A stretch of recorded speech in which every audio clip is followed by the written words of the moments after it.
Hello everyone, আসসালামু আলাইকুম। কেমন আছেন আপনারা সবাই? আশা করি নিশ্চয়ই ভালো আছেন। আমি আপনাদের দয়ায় আলহামদুলিল্লাহ ভালো আছি। আজকে চলে আসছি বিটরুটের পেস্ট রেসিপি নিয়ে। এখানে আমি 1 কেজি বিটরুট নিয়ে নিলাম। এখন এই বিটরুটটাকে ভালো করে ধুয়ে পরিষ্কার করে খোসা ছাড়িয়ে নিব। তো একটু গ্লাভস পরে নিই, কারণ বিটরুটে অনেক রং থাকে, এগুলো হাতে লেগে লাল হয়ে যায়। তো এখানে আমি এরকম একটা ফিলার নিয়ে ভালো করে খোসা ছাড়িয়ে নিব।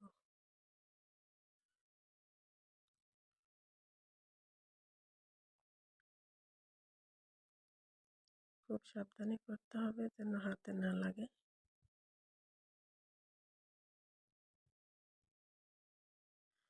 তারপরে খোসা ছাড়ানো হয়ে গেলে এগুলো এখন একটা গ্রেটার দিয়ে গ্রেট করে নিব।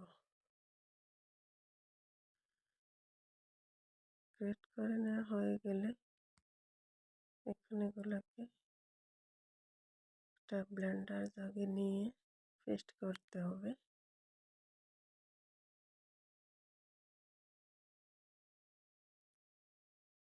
এগুলোতে পানি দেওয়া লাগে না, এমনিতেই এগুলো একটু ভেজা স্যাঁতস্যাঁতে হয়, তার পানি লাগে না, এমনিতেই ব্লেন্ড করে নেওয়া যায়।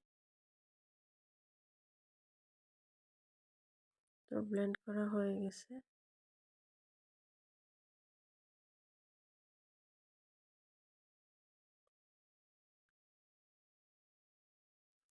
তো আমি এরকম একটা সিলিকনের চকলেটের মোল্ড নিয়ে নিয়েছি। আপনারা আপনাদের পছন্দ মতো নেবেন, যার ঘরে যেরকম থাকে। বাটিতেও সেট করা যায়।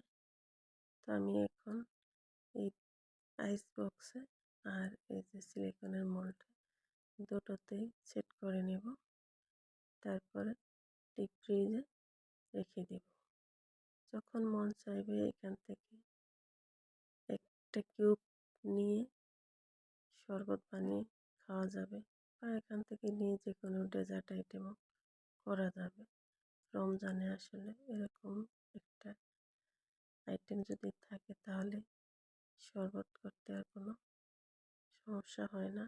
একদম খাঁটি ন্যাচারাল পিওর একটা জুস বানানো যাবে। কেমন লাগলো বন্ধুরা কমেন্টে জানাবেন।